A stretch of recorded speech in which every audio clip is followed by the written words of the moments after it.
ಜಿಲ್ಲೆಯಲ್ಲಿ ಕಾಡಾನೆ ಹಾವಳಿ ಹೆಚ್ಚಾಗಿದ್ದು ರೈತರು ಹಿಡಿಶಾಪ ಹಾಕ್ತಾ ಇದ್ದಾರೆ. ಈ ಹಿನ್ನೆಲೆಯಲ್ಲಿ ಕಾಡಾನೆ ಸೆರೆ ಕಾರ್ಯಾಚರಣೆ ಮತ್ತೆ ಆರಂಭವಾಗಿದೆ. ಅಂಬಾರಿ ಆನೆ ಅರ್ಜುನನ ಸಾವಿನೊಂದಿಗೆ ಸ್ಥಗಿತಗೊಂಡಿದ್ದ ಕಾಡಾನೆ ಕಾರ್ಯಾಚರಣೆ ಇದೀಗ ಮತ್ತೆ ಶುರುವಾಗಿದೆ. ಈ ಆಪರೇಷನ್ಗೆ ದಸರಾ ಆನೆ ಅಭಿಮನ್ಯು ಎಂಟ್ರಿಯಾಗಿದ್ದಾನೆ. ಹೌದು, ಹಾಸನ ಜಿಲ್ಲೆಯ ಬಿಕ್ಕೋಡು ಆನೆ ಕ್ಯಾಂಪ್ಗೆ ಅಭಿಮನ್ಯು ಆಗಮಿಸಿದ್ದು ಕಾಡಾನೆ ಸೆರೆ ಕಾರ್ಯಾಚರಣೆಯಲ್ಲಿ ಅರ್ಜುನನ ಸ್ಥಾನ ತುಂಬಲಿದ್ದಾನೆ. ಅಭಿಮನ್ಯು ಸೇರಿ ಒಟ್ಟು 8 ಸಾಕಾನೆಗಳಾದ ಹರ್ಷ, ಸುಗ್ರೀವ, ಧನಂಜಯ, ಅಶ್ವತ್ಥಾಮ, ಮಹೇಂದ್ರ, ಪ್ರಶಾಂತ ಹಾಗೂ ಭೀಮಾ ಬಂದಿದ್ದಾವೆ. 8 ಸಾಕಾನೆಗಳ ನೇತೃತ್ವದಲ್ಲಿ ಕಾರ್ಯಾಚರಣಾ ಬೆಳಗ್ಗೆಯೇ ಪ್ರಾರಂಭವಾಗಿದೆ.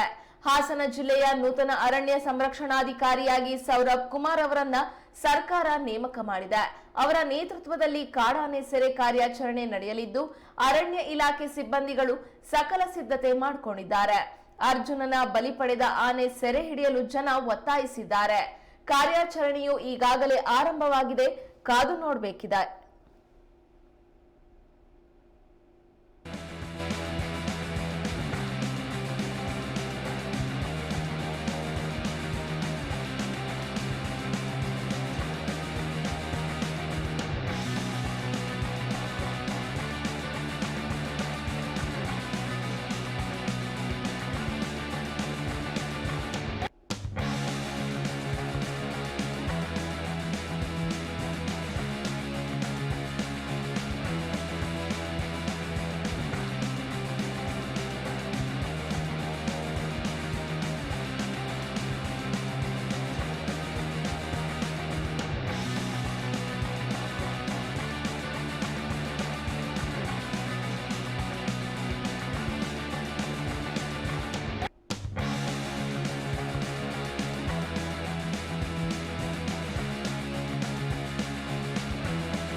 ಕಳೆದ ಕೆಲವು ದಿನಗಳ ಹಿಂದೆ ಕಾಡಾನೆ ಕಾರ್ಯಾಚರಣೆ ವೇಳೆ ಅಂಬಾರಿ ಆನೆ ಅರ್ಜುನನ ಸಾವಾಗಿತ್ತು.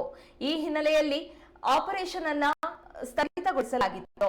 ಹಾಸನ ಜಿಲ್ಲೆಯಲ್ಲಿ ಈಗ ಕಾಡಾನೆ ಹಾವಳಿ ಮತ್ತೆ ಹೆಚ್ಚಾಗಿದ್ದು ರೈತರು ಹಿಡಿಶಾಪವನ್ನ ಹಾಕ್ತಾ ಇದ್ದಾರೆ. ಈ ಹಿನ್ನೆಲೆಯಲ್ಲಿ ಕಾಡಾನೆ ಸೆರೆ ಕಾರ್ಯಾಚರಣೆ ಮತ್ತೆ ಆರಂಭ ಮಾಡಿದ್ದಾರೆ. ಅಂಬಾರಿ ಆನೆ ಅರ್ಜುನನ ಸಾವಿನೊಂದಿಗೆ ಸ್ಥಗಿತಗೊಂಡಿದ್ದ ಕಾಡಾನೆ ಕಾರ್ಯಾಚರಣೆ ಇದೀಗ ಮತ್ತೆ ಶುರುವಾಗಿದೆ. ಈ ಆಪರೇಷನ್ಗೆ ದಸರಾ ಆನೆ ಅಭಿಮನ್ಯುವಿನ ಎಂಟ್ರಿ ಆಗಿದೆ. ಹೌದು, ಹಾಸನ ಜಿಲ್ಲೆಯ ಬಿಕ್ಕೋಡು ಆನೆ ಕ್ಯಾಂಪ್ಗೆ ಅಭಿಮನ್ಯು ಆಗಮಿಸಿದ್ದು ಕಾಡಾನೆ ಸೆರೆ ಕಾರ್ಯಾಚರಣೆಯಲ್ಲಿ ಅರ್ಜುನನ ಸ್ಥಾನ ತುಂಬಲಿದ್ದಾನೆ. ಅಭಿಮನ್ಯು ಸೇರಿ ಒಟ್ಟು 8 ಸಾಕಾನೆಗಳಾದ ಹರ್ಷ, ಸುಗ್ರೀವ, ಧನಂಜಯ, ಅಶ್ವತ್ಥಾಮ, ಮಹೇಂದ್ರ, ಪ್ರಶಾಂತ ಹಾಗೂ ಭೀಮಾ ಬಂದಿದ್ದಾವೆ. 8 ಸಾಕಾನೆಗಳ ನೇತೃತ್ವದಲ್ಲಿ ಕಾರ್ಯಾಚರಣೆ ಬೆಳಗ್ಗೆಯೇ ಆರಂಭವಾಗಿದೆ. ಹಾಸನ ಜಿಲ್ಲೆಯ ನೂತನ ಅರಣ್ಯ ಉಪಸಂರಕ್ಷಣಾಧಿಕಾರಿಯಾಗಿ ಸೌರಭ್ ಕುಮಾರ್ ಅವರನ್ನ ಸರ್ಕಾರ ನೇಮಕ ಮಾಡಿದೆ. ಅವರ ನೇತೃತ್ವದಲ್ಲಿ ಕಾಡಾನೆ ಸೆರೆ ಕಾರ್ಯಾಚರಣೆ ನಡೆಯಲಿದ್ದು ಅರಣ್ಯ ಇಲಾಖೆ ಸಿಬ್ಬಂದಿಗಳು ಸಕಲ ಸಿದ್ಧತೆ ಮಾಡಿಕೊಂಡಿದ್ದಾರೆ. ಅರ್ಜುನನ ಬಲಿ ಪಡೆದ ಆನೆ ಸೆರೆ ಹಿಡಿಯಲು ಜನ ಒತ್ತಾಯಿಸಿದ್ದಾರೆ. ಕಾರ್ಯಾಚರಣೆಯು ಈಗಾಗಲೇ ಆರಂಭವಾಗಿದೆ. ಮುಂದೆ ಹೇಗೆ ಅಂತ ಹೇಳಿ ಕಾದು ನೋಡಬೇಕಾಗಿದೆ.